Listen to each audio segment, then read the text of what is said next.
लोग कहते हैं कि साहब तुम्हारे कहने से कौन बदलेगा। अरे भाई, मैं दुनिया को बदलने थोड़ी ना आया हूँ, मैं ज़रूरतमंदों की मदद करने आया हूँ। एक ऐसे किसान की जिसके पास 2 एकड़ ज़मीन है, उसके पास एक टूटी हुई साइकिल है जी। पुरानी, और नहीं खरीद पाया पिछले 3 साल से नई साइकिल, उसी में नया टायर डलवाता है।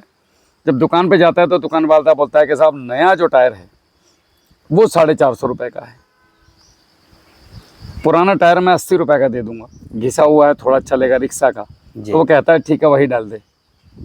उसकी स्थिति इतनी ख़राब है, गद्दी पे भी उसने कपड़ा लपेटा हुआ है, घंटी है नहीं जी। ब्रेक की स्थिति उतनी बढ़िया नहीं है, किसी तरह हैंडल में चिक आई हुई है, साइकिल पर ढुकला के चलती है। उस किसान का कौन है? जय हिंद किसान भाइयों, जय जवान जय किसान। मेरा नाम है राहुल जवान, आप देख रहे हैं किसान कार्यशाला। मेरा मोबाइल नंबर है 7017414671। नमस्ते सर, जय हिंद। आपका स्वागत है उत्तर प्रदेश की धरती पे। बिहार वीरों की धरती कहलाती है। बहुत बहुत इंटेलिजेंट। मानना ये है कि सबसे ज़्यादा IAS और IPS बिहार से निकले हैं, और हमारे जो ज़िले के इस समय पे वर्तमान में जिलाधिकारी और कप्तान हैं, दोनों बिहार के हैं। वाह। अभिषेक झा IPS हैं, पुलिस अधीक्षक हैं, पटना से के हैं, और DM साहब भी वहीं के हैं। वाह। तो दोनों आप ही की धरती के हैं। बहुत बहुत धन्यवाद इस जानकारी के लिए जी। और बहुत अच्छे दोनों बेहतरीन अधिकारी हैं, टॉप, मतलब जनता खुश है उनसे। जी। हमारा तो आमना सामना होता रहता है, बहुत बेहतरीन, एकदम पब्लिक के लिए समर्पित। एक्चुअली ये पता है क्यों हो रहा है? ये सब किसानों के और एकदम मध्यम परिवारों से निकल के बच्चे आ रहे हैं जी। इनको पता है हमारा दर्द क्या है जी। बहुत कुछ करना चाहते हैं वो, लेकिन कई बार ऐसा होता है कि पद की गरिमा वो नहीं करने देती है। ऐसा हमने महसूस किया है जीवन में, हम भी ऐसी चीज़ों में रहे, हमारे यहाँ बहुत कुछ मन करता था, लेकिन पद की गरिमा हमारी वो करने के लिए अनुमति नहीं देती थी, तो हमने वो मन मार के नहीं किया। अब कर रहे हैं जी। अब तो खुल के आप कर रहे हैं। खुल के कर रहे हैं। तो आपके क्या सवाल जवाब, समस्याएं क्या हैं? मतलब बिहार से यहाँ तक आने का जो कारण था वो ऐसा क्या कारण था जो त्योहार के दिन आप यहाँ बैठे हैं आज बाग में? जी, आज जो है माता रानी का विसर्जन का दिन है जी, और इस उपलक्ष्य में आपसे कल मैंने बात किया और इससे पहले वीडियोज़ आपके देखे हमने, बहुत ही अच्छा लगा। और सबसे ये लगा कि ये दिल छूने वाली जो बातें आप बोलते हैं, आप में जो है माने ये नहीं है कैमरे के सामने कैमरे के पीछे कुछ अंतर तो नहीं है ना, कुछ अंतर नहीं है। आप जो कैमरे में बोलते हैं, बहुत सारे लोग ऐसे होते हैं जो प्रोफेशनल होते हैं, तो वो बोलते कुछ हैं, उनकी जो है हमें आज तक यही पता नहीं लगा प्रोफेशनल क्या होता है। जी जी जी। और ईगो क्या होता है आज तक नहीं पता है। जी, आपके बातों से हमें लगा, हम बहुत ध्यान से सुनते हैं, इसलिए हम पूरा वीडियोस आपके देखते हैं, एक बार नहीं, उसको रिपीट करके हम देखते हैं, उसको शेयर भी किया कीजिए। जी, हम करते हैं।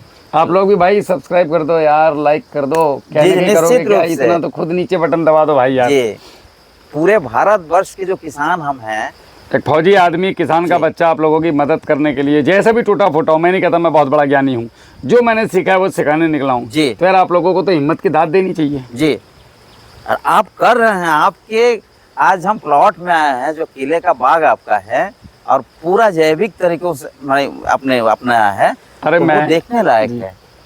केले का आपका एक एक जो माने ये निकला हुआ है, वो तो निचला आपका जो उसका केला है वो तो हमारे यहाँ ऊपर वाला जो मैं क्या है, मैं अपने खेत दिखाता नहीं जी वीडियो में। जी, गुरु अगर अपने खेत दिखाए तो शिष्य फिर तुलना करता है, और शिष्य का अगर अच्छा हुआ तो वो खुश होगा, उसके अंदर अहंकार की भावना पलेगी, और अगर शिष्य कमजोर होगा तो उसके अंदर हीन भावना ग्रस्त होगी। दोनों ही तरीके से गुरु को अपनी शक्ति का प्रदर्शन शिष्य के सामने नहीं करना चाहिए। जी जी, तो हम भी नहीं करते जी।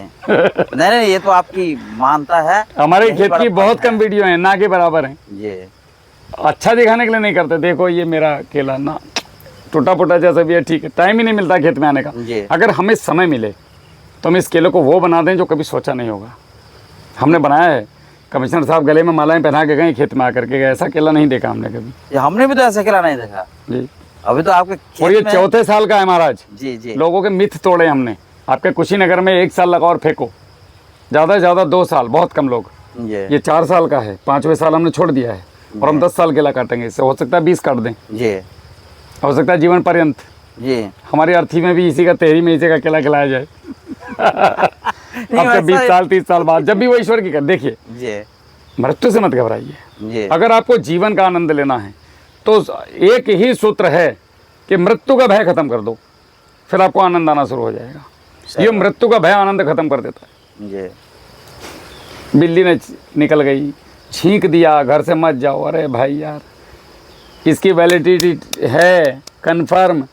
जिस दिन राहुल जवान की जन्म हुआ, मंगलवार का दिन प्रातः 4 बजे, जिला बिजनौर,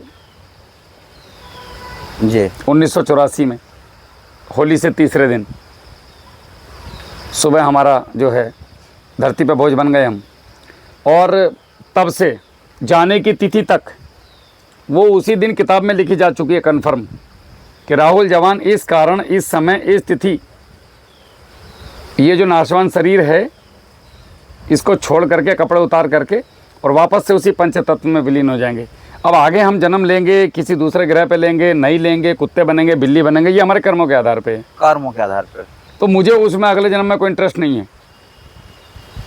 गीता में श्री कृष्ण ने कहा है जो हो गया उसको आप बदल नहीं सकते। जी और श्री कृष्ण ने क्या कहा है तो हमें भी पता है। अगर आप इस चीज़ को रिलीजियस वाइज भी ना लें तो आप कल जो हो गया उसको बदल सकते हैं। आप जिस गाड़ी से यहाँ आए उस गाड़ी को चेंज कर सकते हो। जी आप जिस बस से यहाँ आए उसको बदल सकते हैं। आप नहीं बदल सकते, वो आ गई। भूतकाल में जाकर के आप कुछ नहीं कर सकते। भविष्य आपके हाथ में नहीं है, आपको पता ही नहीं क्या होने वाला। हो सकता है कल आप कुछ और बनने वाले हों। परसों खबर आया कि बिहार के स्टेट बैंक में काम करने वाले कर्मचारी की 40 करोड़ की लॉटरी लगी है। जी और आपसे हम तक पहुंचना मुश्किल हो जा रहा है। परसों तो वीडियो बनाया हमारे साथ इन्होंने। अरे बाप रे भैया, किस्मत देखो। सही बात। गलत बोल रहा हूँ भैया? कुत्ते मर्सिडीज में घूम रहे हैं, आदमी नहीं घूम पा रहे। जी एकदम मैंने तो का भविष्य क्या है किसी को नहीं पता। जी जीवन का आनंद लेना है तो मृत्यु का भय निकाल दो और वर्तमान में जियो। मुझे आज दशहरा के दिन मैं भाई साहब के सामने बैठा हूँ, मुझे आपके साथ आनंद आ रहा है। साला यही जीवन है। जी इसके व्यर्थ, इसके अलावा सब व्यर्थ है। जी आप कुछ भी काम करो, आपको उससे शांति मिलनी चाहिए। और एक बात याद रखिए, इस दुनिया में कोई भी कर्म करेंगे, अच्छा बुरा कुछ नहीं होता। परिस्थिति बस अच्छा और परिस्थिति बस बुरा होता है, लेकिन उसका परिणाम भी आपको भुगतना पड़ेगा। जी तो हमें ये समझ के कोई भी काम करना है कि इसका परिणाम भी मुझे ही भुगतना है। जी फिर परिणाम पे बुद्धिमान व्यक्ति रोते नहीं हैं। जो किया था वही मिला है। जी बोया पेड़ बबूल का तो आम कहाँ से खाए। कहाँ से हुए? मस्त रहो, जिंदगी छोटी सी है महाराज। जी खुश रहो, दूसरों को भी एनर्जेटिक रखो, अपने आप भी एनर्जेटिक रहो।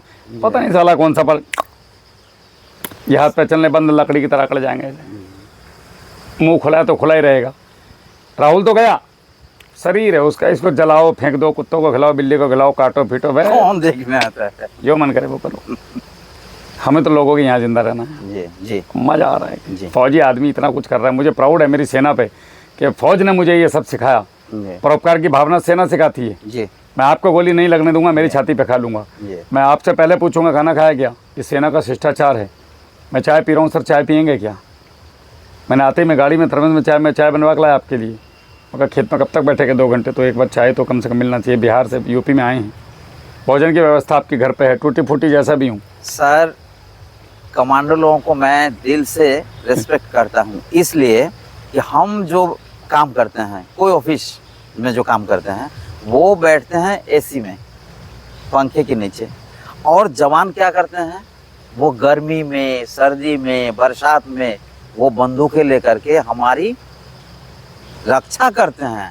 हमारे स्टेट बैंक में मैडम है जी, वो अभी भी वहीं पे पोस्टेड हैं। तो जब मैं 2000 से, मेरी शादी नहीं हुई थी, एक नया लड़का था मैं, जी तो 2006 में मैं सियाचिन में लद्दाख में था। तो वहाँ से सैलरी हम लोगों को हाथ में मिलता था। तो वहाँ बैंक तो थे नहीं, तो सारी की सारी मेरे स्टाफ की सैलरी लोग पर्चियाँ लिख करके मुझे इकट्ठा पैसा पकड़ा देते थे, 1-1.5 लाख रुपये। उस समय 1.5 लाख रुपये बड़ी बात थी। जी जी हमें तो गिन के पैसे मिलते थे। पैसे मिल गए, जय हिंद साहब, श्रीमान इतना रुपये तनख्वाह मिली साहब, बिल्कुल हिसाब ठीक ठाक, ठीक है, सिग्नेचर करो, जाओ। जी अब वो पूरा पैसा लोग क्या करते थे कि यार तू छुट्टी जा रहा है, जरा हमारे घर बैंकों में डाल देना। तो मैं वो पैसा लेके आता था बैंक में। जी तो मैडम ने बुलाया एक बार मुझे, बेटा बताओ क्या काम है। मैं बोला मैडम मैं ऐसे ऐसे सेना में हूँ और ये मैं जवानों का पैसा लेके आया हूँ, और मुझे इतना देर लाइन में मत रखा करो मैडम, हमारे पास समय लिमिटेड होता है। मैं उस दुनिया से आया हूँ, यहाँ पे चिड़िया भी नहीं है, चींटी भी नहीं है वहाँ पे, जी बर्फ़ और ठंडी हवाएं और एकदम ठंड को मतलब मृत्यु को मात देते जवान है वहाँ पे, और कुछ नहीं है। सही बात।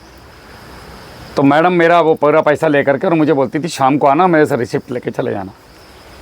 तो वो मुझे आज भी पहचानती है। अब तो मैं रिटायर हो गया, जब भी जाता हूँ तो लाइन में लगता हूँ मैं पीछे, तो मुझे बुलाती हैं। तो लोग बोलते हैं मैडम, इन्हें कहा आपने क्यों बुलाया? बोले इन्होंने वो किया है हमारे लिए, अपनी जान दांव पे लगाई है जी। अपनी दीपावली सब कुछ, घर अच्छा बुरा, त्यौहार, तीज, आज दशहरा का दिन है, आज पूरी दुनिया दशहरा मना रही है, शाम को लोग रावण देखने जाएंगे। आज भी कितने जवान घायल हो रहे होंगे, कितने जवान इस समय पे फायरिंग कर रहे होंगे, कितने जवान सीमाओं की रक्षा में खड़े हैं, कितने जवानों के घर में मृत्यु हो गई होगी लेकिन छुट्टी नहीं मिली होगी।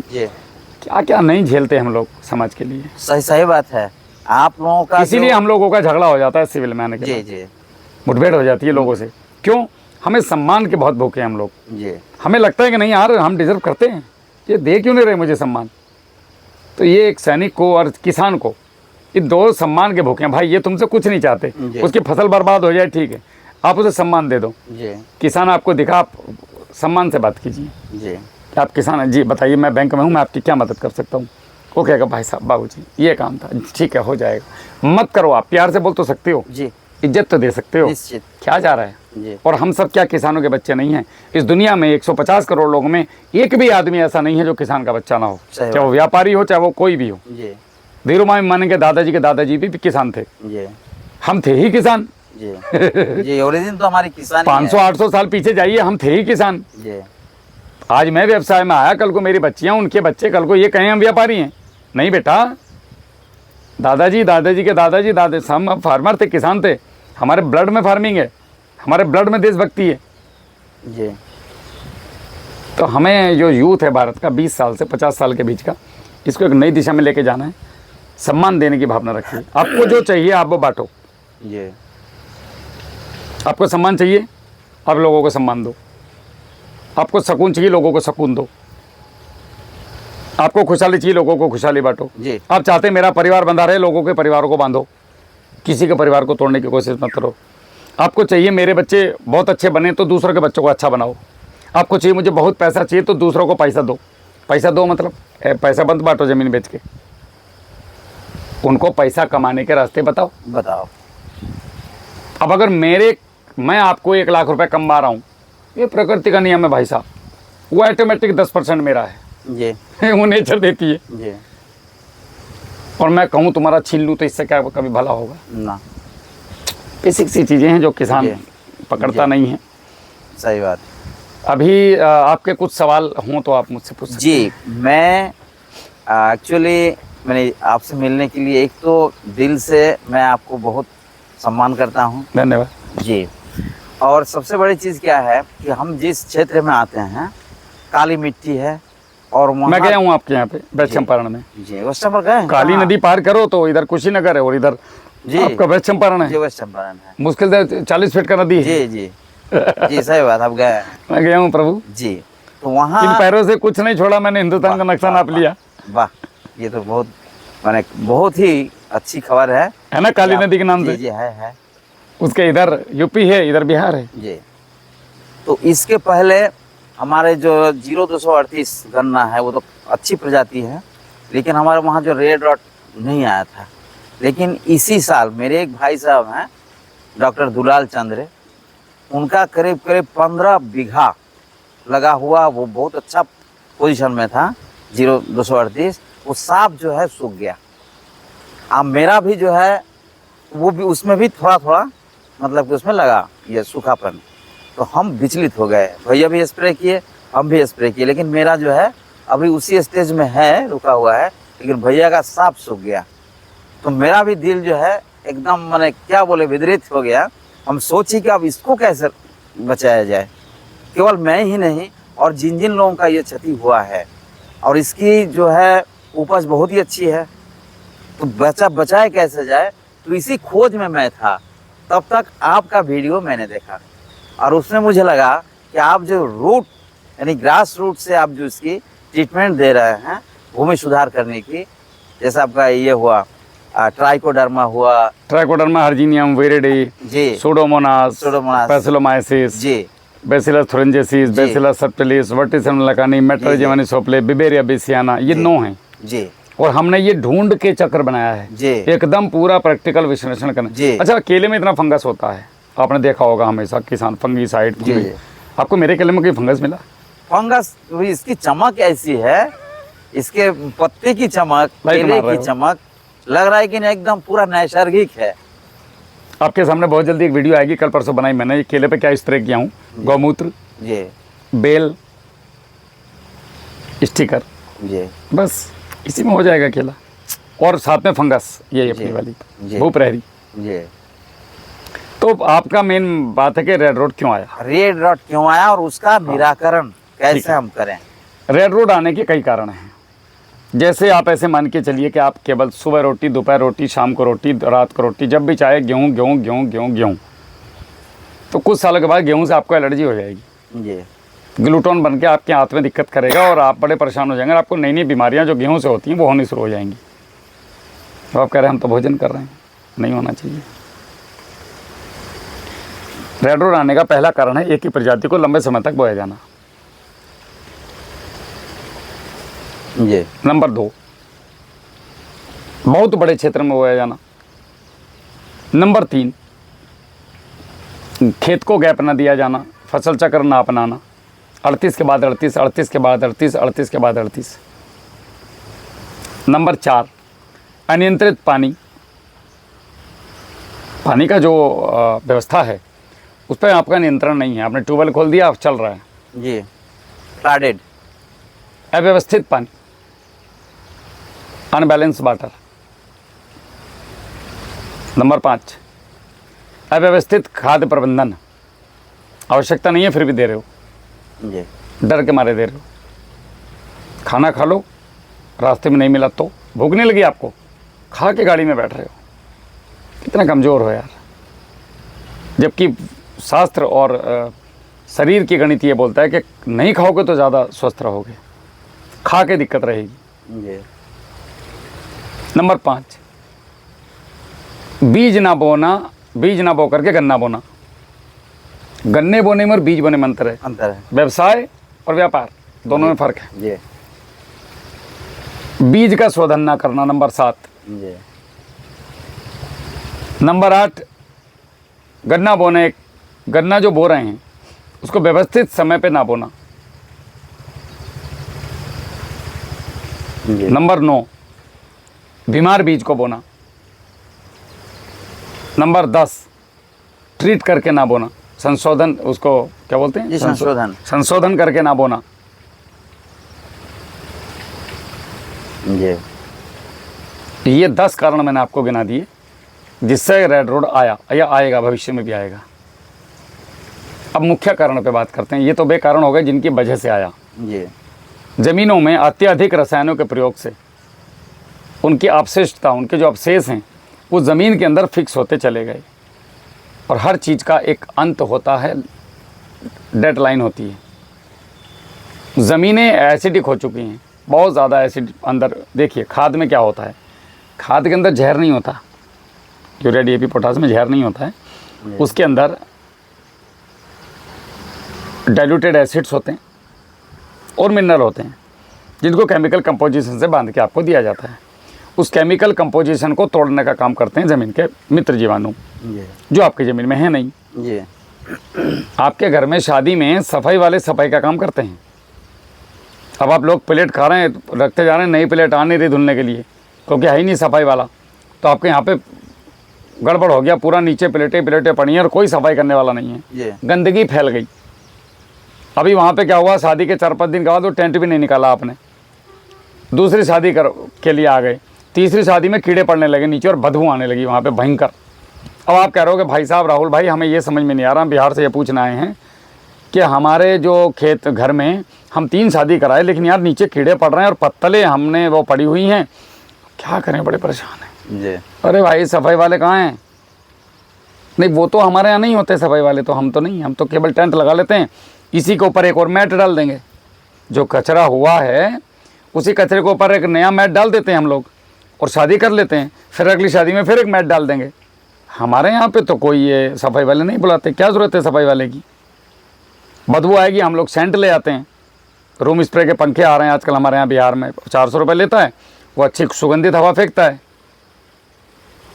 मगर दिक्कत ये है कि पंखा अगर नहीं है और वो रूम स्प्रे नहीं है तो खड़े होकर खाना नहीं खा सकते राहुल भाई। आप ये सवाल मेरे से कर रहे हैं। सिंपल सा फंडा है जवाब भैया, मिल गया है। सिंपल सा फंडा जी। है। वो सफाई वालों को एक्टिव करो जी। कि प्रभु उनको जाओ उनके घर, आप आइए, आपकी आवश्यकता है, आपका मानदेय हम देंगे। तो जीवाणुओं को खेत में लाओ, फंगस को खेत में लाओ, उनको उनका भोजन दे दो, जी। वो अपना काम करेंगे। जी। ये काहे 1-1 लाख रुपए के मैट खरीद के ला रहे हो, काहे इतनी शीशियाँ खरीद के ला रहे हो सेंट मारने की, खुशबू चाहिए। जब सफाई होगी, पोछा लगा, अगली शादी से पहले चमचमाट एकदम मिलेगा। वाह, ये एकदम सही सटीक जवाब है। यही हो ही रहे हैं अभी। कुछ नहीं करना है, 3 चीज़ों पर ध्यान देना है। जी। बायोमास कार्बन अपने खेत में खूब डालो, 400 कुंटल आपके पास होना चाहिए। गोबर की खाद और हरी खाद मिला करके, हरी खाद लगभग 200-250 कुंटल हो जाती है। 200-250 कुंटल गोबर की आपने खाद। नवरत्न का जो उसमें, हाँ, वही नवरत्न की बात कर रहा जी। हूँ। डॉक्टर कृष्ण कुमार सिंह है, कवि के नगीना के, बिजनौर के, जी। जौनपुर के रहने वाले, हमारे बड़े अच्छे मित्र और बड़े भाई जैसे हैं। जी। ये उनकी खोज है। उन्होंने हमें एक बार बताया, कई साल हो गए, हमने इसको लगाया, हमें बड़ा आनंद आया। जब से हमने बताना चालू कर दिया। तो नवरत्न में आप क्या क्या उसमें? 3 दलहन, 3 तिलहन, 3 अन्य प्रकार की फसलें। अच्छा, और 45 दिन उसको रखना है जब तक फूल का डोढा ना बनने लगे। ओ। फूल बनने से पहले उनको, ये कर देना है। फूल बनने की अवस्था में ज़मीन से माइक्रोन्यूट्रेंट खींच लेते हैं। ये ऊपरी सतह में आ जाता है माइक्रोन्यूट्रेंट, उसका लॉजिक है। जी। फिर उसको मिटा फूल दो। बनने से पहले खरपतवार निकालने का समय ही फूल बनने के समय में होता है, जब फूल बनना स्टार्ट हो जाए अच्छा। तभी खरपतवार को निकालो या इनको जुताई करो। जी। दूसरा उपाय है 10 कुंटल वर्मी कंपोस्ट, अगर ये व्यवस्था आपके पास नहीं है तो। ये वर्मी कंपोस्ट तो 1 एकड़ में जी, लेकिन वो मिलते नहीं है। वो क्या करते हैं? बनाओ अपने घर पे, केचुए मंगवा करके, ऑनलाइन केचुआ आता है आजकल। नहीं भैया, भैंस या गाय तो मेरे पास है नहीं। गोबर लेके आओ, इतना महंगा नहीं मिलता है। वर्मी कंपोस्ट तो सस्ता ही मिलेगा। 1 बेड बना लीजिए, जी। 1 साल में 12 बेड हो जाएंगे अपने खुद के। और 1 बेड से 1 एकड़ का खेती होता है। 12 बेड से 12 एकड़ का खेती। जी। खुद भी करो, दूसरों को भी करवाओ, फ्री में केचुआ बांटो, लोगों को दुआ देंगे लोग। जी। पहले 4-5 साल पहले वो हमारे वहाँ जो हॉर्टिकल्चर के लोग हैं, वो उस पर सब्सिडी भी देते थे और उसके बेड वगैरह जो है बनवाए। बिहार में तो क्या है पता नहीं, बट यूपी में अच्छा चल रहा है। जी। तो सर पहली बात हो गई क्या, आपको पहले सवाल का जवाब मिला। तो खेत में वो चलाओ, दूसरा खेत में जीवाणु छोड़ो। जी। जीवाणु जरूरी नहीं है, जीवाणु आप किसी भी तरह बना सकते हैं। नहीं, आपने जो ड्रम में 300 लीटर में, मैंने एक साधारण तरीका बता दिया आप लोगों को जी। कि कहीं ढूंढने जाना नहीं है, वरना तो जीवामृत, घनजीवामृत, किसी ऐसे पेड़ के नीचे की मिट्टी जहाँ पे खेती ना हुई हो, उस मिट्टी से भी आप जीवामृत बना सकते हैं। ये कई चीज़ें हैं, आप क्या कर सकते हैं, आपको चुनना है। लेकिन हमको लगा वो आलू उबाल के गुड़ मैंने एक उबाल सरल के- तरीका बता दिया, जी, सरल है। 9 के 9 चीज़ें बन गई। ऐसे पानी चल रहा है, इसके साथ जाने दो बह करके खेत में। ये उसी का कमाल है भाई साहब। जी। जब भी ज़मीन हमारे ऊपर आई थी, ज़मीन में बाजरा भी नहीं उग रहा था, मतलब ज़मीन पट थी। जी। जी। आज केला दे रही है वो, बिना अकेला- पैसे के, जी। बिना पैसे के। लेकिन मेरे वहाँ का जो इरिगेशन सिस्टम है, वो ऐसे ड्रेनेज सिस्टम नहीं है। और हम ये लोग- केमिकल का गन्ना खड़ा है पूरा।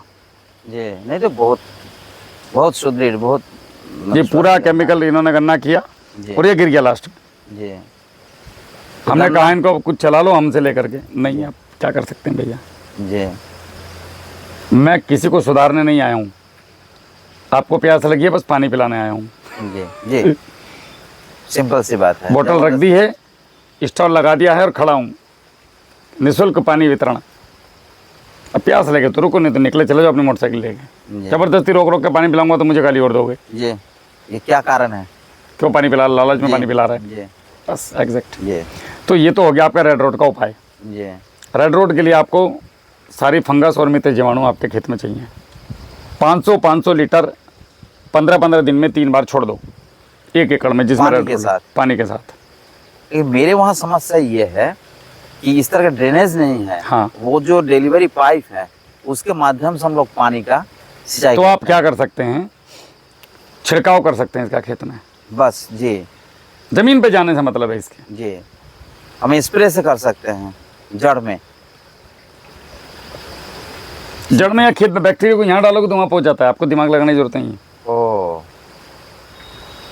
हमारे किसान हैं, कुशीनगर के हैं शायद, मुझे एग्जैक्ट याद नहीं आ रहा है, कुशीनगर गोरखपुर के हैं, कुशीनगर के हैं। उन्होंने क्या किया कि उनके केले के खेत में बीटल लगा था, तो उन्होंने भूप्रहरी बनाया। अभी वो किसी ने वहीं खोल दिया बनने के बाद अगले दिन गए तो पता चला कुछ था ही नहीं। तो देखा तो थोड़ा थोड़ा पड़ा है। उन्होंने क्या किया, पीछे से पानी खोल दिया उसने। वो पूरा ड्रम जो 500 लीटर का ही एकड़ के लिए था वो 1 एकड़ में चला दिया। वो कह रहे हमारा तो छोड़ो, पड़ोसी का ही बीटल भाग गया। जी कितने रुपए लगे साहब? 1 रुपये में 33 लीटर बन रहा है। भूप्रहरी हिसाब जोड़ लो। नहीं, आप ये जो गुड़ आलू, उबाला हुआ आलू, और उसमें वो जो कैप्सूल आपका है, तो कैप्सूल तो चाहिए। आप सिस्टर कल्चर भी लेके जा सकते हैं, जब तक वो नहीं, मैं आपको दे दूंगा। आज मेरे पास रखा हुआ है, मैंने घर पे बनाया हुआ है अपने गार्डन के लिए। अभी आप भोजन करने चलेंगे मेरे साथ घर, तो मैं आपको दे दूंगा 1 बोतल में भर के 2 लीटर की। तब तक उसको बनाओ, बाद में मंगा लेना वहाँ से। जी कैप्सूल। हाँ, लेकिन यहाँ पे मेरे पास 3 वाला ही है अभी, 9 वाला दूसरे फार्म पे रखा हुआ है। तो अभी आप 3 वाला ले जाइएगा, इसको 500 लीटर बना लीजिएगा, और जिस खेत में रेड रोड लगा है उसमें चलाइएगा। भाई साहब के ऊपर आपके भी यहीं पे इधर ही लॉक लग जाएगा। जी, तो मेरा अभी जो पौध गन्ना जो है उसको तो काटेंगे हम दिसंबर में। आप गन्ने की पौधे पे आइए। जी आप लोग गन्ने का, हमारे पास, आपको पता है कि नहीं पता है, मैं बता देता हूँ। हमारे पास गन्ने का नर्सरी है काफ़ी बड़ा। हमारे पास भारत का हर बीज है। आप केवल वैरायटी का नाम बताएं, हम आपको पौधा उपलब्ध कराते हैं, होम डिलीवरी। आप पौधा लगाइए, भले ही इस बार 1 एकड़ में लगाइए मेरे कहने से। नहीं, लास्ट ईयर हमने 14,201 का करीब वहाँ के करीब 4 बीघा में हमने लगाया है, उसका रिजल्ट काफ़ी अच्छे हैं। पौधे का रिजल्ट हमेशा शानदार जी आएगा, नो डाउट जी। एक बशर्ते पौधा अच्छे तरीके से बना हो। हम जो पौधा बनाते हैं शुद्धतम जहर मुक्त तरीके से बनाते हैं, हम किसी केमिकल का प्रयोग नहीं करते पौधा बनाने में। जी वैसे रत्नेश शर्मा जी जो हैं वो अपने ही हैं जी, आप ही के 19 से तो आपका ये मिला नंबर। जी, नंबर मेरी ही टीम है जी, नरसिंहपुर। पिछले 2-3 साल से हम काम कर रहे हैं, लेकिन हमने उनको उद्गार करने के लिए मना किया था जी कि पहले आप कर लीजिए, स्टेबल हो जाएंगे हम सब लोग, उसके बाद पब्लिक के सामने आएंगे खुल के। जी, तो उनसे हमने बात किया, वो बोले कि 960 कुंटल ले चुके हैं हम 1 एकड़ में इस साल, 9 फीट पे। हाँ 9 फीट पे। देखिए गन्ने का एक गणित है, मैं आपको समझाता हूँ, वीडियो लंबा हो जाएगा। आपके प्रश्न पूछ लो, फिर मैं आपको गन्ना समझा देता हूँ मोटा मोटा। जी, तो उसके बाद ये जो एक फार्मूला है कि गन्ने का ऊपरी, वो मैं बता दूंगा आपको। 1/3। दूसरा सवाल, अभी आप मुझसे सवाल पूछ लो, जी ये तो मैं आपको बताने वाला हूँ अगली वीडियो में। जी, तो ये जो आपका जो ये बन एक रहा सवाल है, तो हो गया कि मेरा रेड रोड वाला। रेड वाला। दूसरा सवाल आपका क्या है? दूसरा सवाल कि पौध जब बनाएंगे उसमें जो गन्ने का सिलेक्शन होगा वो 1/3 ऊपरी हिस्सा होगा, 5। नहीं, ऐसा नहीं है, उसके 3 तरीके हैं। जी तो मैं चाह रहा हूँ पहले आप अपनी समस्याएं पूछ लें। ये हो गई नॉलेज, ज्ञान, ये तो मैं आपको अगली वीडियो में देने वाला हूँ। जी, घास पतवार जो है हमारे यहाँ, आपको ये मोथा और दूब ये काफ़ी उगते हैं। हम आपके आशीर्वाद से काम करने में सक्षम हो चुके हैं, सफल हो चुके हैं। जी, ऑर्गेनिक हर्बिसाइड बना रहे हैं, तो उससे घास खत्म हो जाएंगे। खत्म, और वो ऑर्गेनिक है। जी, तो वो मतलब कि आप उसको बना चुके हैं कि बन गया, ट्रायल में चल रहा है। हम ऊपर जा रहे हैं, बार बार स्लिप होकर नहीं जा रहे, एक डंडा नहीं पकड़ पा रहे लास्ट में। जी, बस वो डंडा पकड़ में आ जाए, हो गया काम, चढ़ गए ऊपर। मतलब ट्रायल चल रहे हैं, वो सफलता नहीं मिल रही जो हम चाह रहे हैं। जी, हम चाह रहे हैं धमाकेदार। देखो अगर उसमें कामयाब हुए तो ठीक। आप लोगों के सामने आएगा। जी फिलहाल खरपतवार से घबराने की जरूरत नहीं है। जी, खरपतवार रहे, खरपतवार बड़ा होने दो, बीच में जुताई कर दो, बार बार ट्रैक्टर चला के, हरी खाद बनती रहेगी। जी, 1 साल में आपको कई सौ कुंटल गोबर की वो हरी खाद मिल जाएगी। लेकिन गन्ने के जड़ में जो घास रहेगा, जैसे हम ट्रैक्टर चला दिए तो वो तो गन्ने के जड़ में नहीं पहुंचेगा, बीच वाला जो है उस क्षेत्र को वो। जब गन्ना बड़ा हो जाता है तो गन्ने की जड़ में, देखिए प्रकृति ने हर किसी को जीने का अधिकार दिया है। अभी मैं आपको एक चीज़ दिखाता हूँ। ये दोनों पौधे सामने लगे हुए हैं, जी क्या ये सामने लगा हुआ है, जी क्या इसको कोई फ़र्क पड़ रहा है नीचे वाले खरपतवार से? ना, ये जो नीचे घास खड़ी है, ना, लेकिन फर्क तब पड़ता है जब- प्रकृति ने जी हर फसल के साथ कुछ फसलें लगाई हैं। खरपतवार ज़मीन के नीचे से माइक्रोन्यूट्रिएंट ला के ऊपर देने का काम करते हैं। खरपतवारों की जड़ें ज़मीन में फैलती हैं तो वहाँ पे एयर होता है, सर्कुलेशन, पूरस होता है। प्रकृति ने खरपतवार नियंत्रण का सिस्टम ही नहीं बनाया, ये आपने बनाया है, क्योंकि आपको अधिक उत्पादन चाहिए। जी, माने मसला फंसता कहाँ है? तो अधिक उत्पादन चाहिए जी। तो फिर आपको इसको मैनुअली निकालना पड़ेगा। अगर आप हर्बिसाइड मार रहे हैं तो आप दो नुकसान कर रहे हैं, एक तो उस पौधे की प्रजाति का, एक आपके पौधे पे भी असर जरूर पड़ेगा। जी हिट से भले ही मच्छर मर रहा हो लेकिन नुकसान आपको भी दे रहा है भाई साहब। जी मैनुअल तरीका या मल्चिंग करो फिर, अगर आपको मैनुअल मुश्किल लग रहा है तो। ना, मल्चिंग में तो और बहुत ज़्यादा ये होगा ना, कॉस्टिंग बढ़ जाएगी उसकी। इसमें दिक्कत कहाँ है? जैसे हमारे वहाँ 3 बार जो है हम लोग ये देते हैं, उसमें DAP, पोटास। क्यों देते हो 3 बार? वही तो ट्रेडिशन है वहाँ की। गलत है। तो उसके जड़ में जब घास रह जाते हैं तो उस पर जो है खाद देने में अच्छा नहीं लगता है, क्योंकि हम लोग सोचते हैं कि इसका 60% एक्चुअली क्या है, आप खाद ऊपर घास पे देते क्यों हो? खाद की खुदाई करके या तो इतना गहरा ज़मीन में 2 इंच नीचे, 2-3 इंच, नियम वही है। अब ऊपर फेंक रहे हो। हाँ, ऊपर छीट देते हैं लोग और उसके ऊपर पानी चला देते हैं। आप ये बताओ, अभी तक गाड़ी में चाय रखी है, आपने पी क्यों नहीं? जब तक हम आपको नहीं देंगे कैसे पी लोगे? आप वहाँ तक नहीं जा सकते, नहीं। गाड़ी में लोग लगा हुआ है। जी समझ में आ रही बात? जी खाद को पौधे की जड़ों तक देना है भाई साहब। आप ऊपर घास के ऊपर फेंक के भाग गए, हाँ, बस वो फिक्स हो गया, आप पानी चला दी। पानी चला दिया, वो पानी भी नीचे नीचे निकल गया, घास के पत्ते के ऊपर पड़ा रह गया खाद। मैं कितने किसानों के खेतों में गया हूँ कि जहाँ पानी की नमी नहीं हो वहाँ खाद सूख गया पड़ा हुआ, फ़ायदा क्या हुआ देने का? जी, वो गला ही नहीं। जी तो या तो भट्टी खाद बना के दो, हाँ, भट्टी या घोल करके दो, हाँ, घोल करके दो, या उसको ज़मीन में खोद करके दबाओ। 3 ही तरीके हैं, चौथा तरीका नहीं। ये तरीका तो कहीं भी नहीं है भाई साहब दुनिया में जो आप कर रहे हो। जी उठाया और फेंक दिया। जी, पूरा छीटा, मतलब कि बोरे की बोरी जो है उसमें वेस्टेज छीटा ऑफ जा रहा मनी। है। जी बिना खाद के भी केला होता है, प्रत्यक्ष होता है। प्रमाण सामने खड़ा है। जी जी और खाद से भी होता है। 1-1 लाख रुपए लगा रहे हैं लोग। बुद्धि के स्तर को जगाना है। जी। तो वही रेड रॉड और ये जो आपका ये सूट बुरार वगैरह ये सब जो आता है, आ रहा है टॉप बुरार। सबका उपाय यही है, आप भू प्रहरी को ऐसा करके प्रयोग मत कीजिए कि बीमारी आएगी तो करूँगा, आए ना आए मुझे करना है। जी 14 दिन में एक बार, बहुत शानदार। जी जी, जैसे कहावत है, prevention is better than cure. Cure. तो ये करना है आपने। जी गन्ने के विषय में हम बात करते हैं, एक छोटा सा वीडियो बनाते हैं जो काफ़ी लोगों के काम आएगा। जी।